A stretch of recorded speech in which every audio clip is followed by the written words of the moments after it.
జమిలీ ఎన్నికలంటూ కేంద్రం దేశాన్ని కబళించాలని చూస్తున్న వేళ సీతారాం ఏచూరి లేకపోవడం తీరని నష్టమని అన్నారు రేవంత్ రెడ్డి.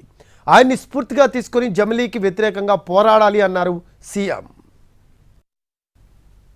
విలువలు సిద్ధాంతాలు అంతరించిపోతున్న సందర్భంలో చారిత్రాత్మకమైన సందర్భం దేశం మీద భారతీయ జనతా పార్టీ లేదా భారతీయ జనతా పార్టీ లాంటి ఆలోచనలు ఉన్నవాళ్ళు అధికారం కోసం జమిలీ ఎన్నికల ముసుగులో ఈ దేశాన్ని కబళించాలనుకుంటున్నప్పుడు చారిత్రాత్మకమైన కీలకమైన సందర్భంలో సీతారాం ఏచూరి గారు లేకపోవడం ఈ దేశానికే తీరని నష్టము అని చెప్పి రాహుల్ గాంధీ గారు ఏ ఆలోచన ఏ మాట అయితే చెప్పినరో నేను 100% ఏకీభవిస్తున్నా. రాహుల్ గాంధీ గారికి గాంధీ కుటుంబానికి సీతారాం ఏచూరి గారితో చాలా సన్నిహిత సంబంధాలు ఉన్నాయి.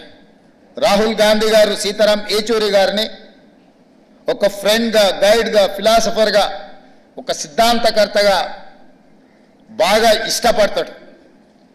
వారు చనిపోయినప్పుడు అమెరికాలో ఉన్న రాహుల్ గాంధీ గారు ఈ అంశాన్ని వారే మనందరికీ చెప్పడం జరిగింది.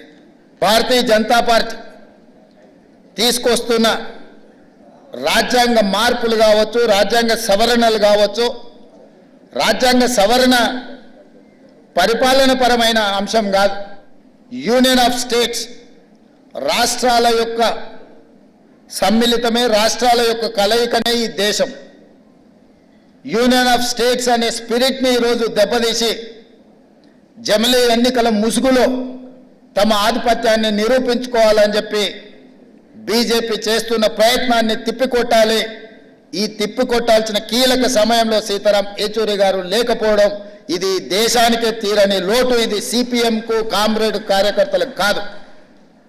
ఈ దేశంలో ప్రజాస్వామ్య మనుగడ సాధించాలి, ప్రజాస్వామిక స్ఫూర్తి కొనసాగాలి, రాష్ట్రాల యొక్క హక్కులను కాపాడాలి, ప్రజల యొక్క జీవన పరిణామాలు మెరుగుపడాలి, ప్రభుత్వం యొక్క విధానాలను ప్రశ్నించడానికి అవసరమైన సందర్భంలో సీతారాం ఏచూరి గారు లేకపోవడం అనేది నిజంగా పేదలకే తీరని నష్టం.